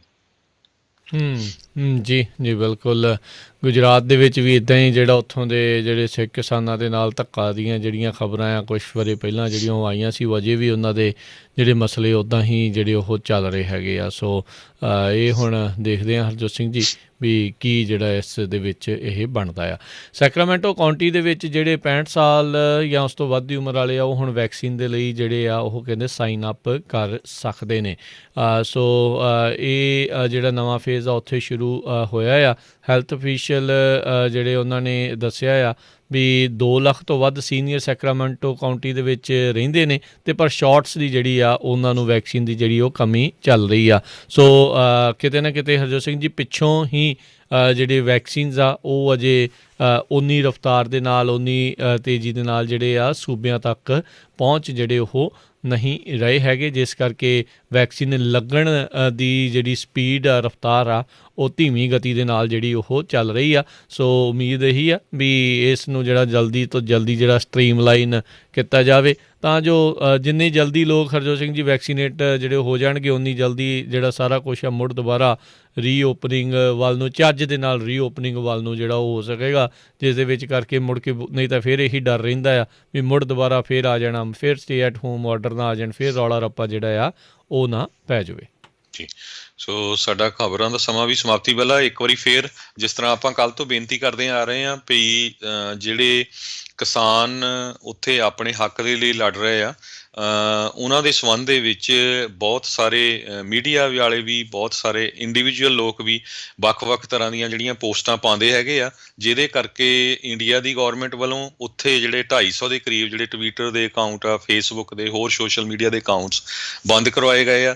ਬਾਹਰ ਵੀ ਹੋਰ ਮੁਲਕਾਂ ਦੇ ਵਿੱਚ ਵੀ, ਈਵਨ ਸਾਡਾ ਪੰਜਾਬੀ ਰੇਡੀਓ USA ਦਾ ਜਿਹੜਾ ਫੇਸਬੁੱਕ ਪੇਜ ਆ ਉਹਨੂੰ ਵੀ ਰੀਸਟ੍ਰਿਕਟ ਕੀਤਾ ਗਿਆ ਹੈਗਾ, ਕਿਉਂਕਿ ਅਸੀਂ ਉਸ ਜੱਗੀ ਬਾਬਾ ਜਿਹੜਾ ਜੱਗੀ ਸਿੰਘ ਆ, ਜਿਸ ਦੀਆਂ ਪਿਕਚਰਾਂ ਆਪਾਂ ਸ਼ੇਅਰ ਕੀਤੀਆਂ ਸੀਗੀਆਂ ਵੀ ਕਿਸ ਤਰ੍ਹਾਂ ਧੱਕਾ ਹੋ ਰਿਹਾ, ਉਹਨੂੰ ਦੇਖ ਕੇ ਕਹਿੰਦੇ ਵੀ ਜੀ ਇਹ ਕਮਿਊਨਿਟੀ ਦਾ ਜਿਹੜੀ ਆ ਗਾਈਡਲਾਈਨਸ ਦੀ ਉਲੰਘਣਾ ਕੀਤੀ ਆ ਕਹਿੰਦੇ ਤੁਸੀਂ ਜੀ। ਸੋ ਉਸ ਨੂੰ ਦੇਖਦੇ ਹੋਏ ਸੋਸ਼ਲ ਮੀਡੀਆ ਕੰਪਲੇਂਟਸ.org ਕਰਕੇ ਇੱਕ ਵੈਬਸਾਈਟ ਬਣਾਇਆ ਗਿਆ, ਜਿਹਦੇ ਤੇ ਜੇ ਕਿਸੇ ਦਾ ਵੀ ਵੈਬਸਾਈਟ ਕਿਸੇ ਤਰ੍ਹਾਂ ਜਿਹੜਾ ਬੰਦ ਕੀਤਾ ਗਿਆ ਜਾਂ ਰੀਸਟ੍ਰਿਕਟ ਕੀਤਾ ਗਿਆ, ਉਹ ਕੰਟੈਕਟ ਕਰੋ ਤਾਂ ਕਿ ਵੱਡਾ ਜਿਹੜਾ ਡਾਟਾ ਇਕੱਠਾ ਹੋਵੇ ਤੇ ਆਪਾਂ ਜਿਹੜੇ ਵਕੀਲ ਹੈਗੇ ਆ ਸਿੱਖ ਕੋਲੀਸ਼ਨ ਦੇ ਵਿੱਚ ਲਾਇਰਸ ਕੰਮ ਕਰਦੇ, ਉਹਨਾਂ ਨਾਲ ਰਲ ਕੇ ਜਿਹੜਾ ਫੇਸਬੁੱਕ ਦੇ ਨਾਲ ਗੱਲਬਾਤ ਕਰ ਸਕੀ, ਫੇਸਬੁੱਕ ਜਾਂ ਹੋਰ ਵੀ ਜਿਹੜੇ ਸੋਸ਼ਲ ਮੀਡੀਆ ਗੱਲਬਾਤ ਕਰ ਸਕੀਏ ਵੀ ਕਿਉਂ ਇਹ ਜਿਹੜਾ ਆ ਤੁਸੀਂ ਧੱਕਾ ਕਰ ਰਹੇ ਹੈਗੇ ਆ।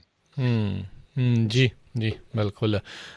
ਤੇ ਸਮਾਂ ਆਪਣੇ ਅੱਜ ਦੇ ਪ੍ਰੋਗਰਾਮ ਦਾ ਹੁਣ ਸਮਾਪਤ ਹੈ ਤੇ ਆਪਾਂ ਮਿਲਾਂਗੇ ਜੀ ਤੁਹਾਨੂੰ ਸਾਰਿਆਂ ਨੂੰ ਜਿਹੜਾ ਸ਼ਾਮ ਦੇ ਬੁਲੇਟਿਨ ਦੇ ਵਿੱਚ। ਉਦੋਂ ਤੱਕ ਲਈ ਮੇਰੇ ਰਾਜਕਰਮਜੀਤ ਸਿੰਘ ਵੱਲੋਂ ਤੇ ਹਰਜੋਤ ਸਿੰਘ ਵੱਲੋਂ ਤੁਹਾਨੂੰ ਸਾਰਿਆਂ ਨੂੰ ਪਿਆਰ ਸਤਿਕਾਰ ਸਨ ਕੀ ਜਿਹੀ ਸਤਿ ਸ੍ਰੀ ਅਕਾਲ। ਜਿਹਦੇ ਵਾਸਤੇ ਰਹੋ, ਹੱਸਦੇ ਖੇਲਦੇ ਰਹੋ, ਸੁਣਦੇ ਰਹੋ Punjabi radio USA। This morning, not a lot of witnesses because this happened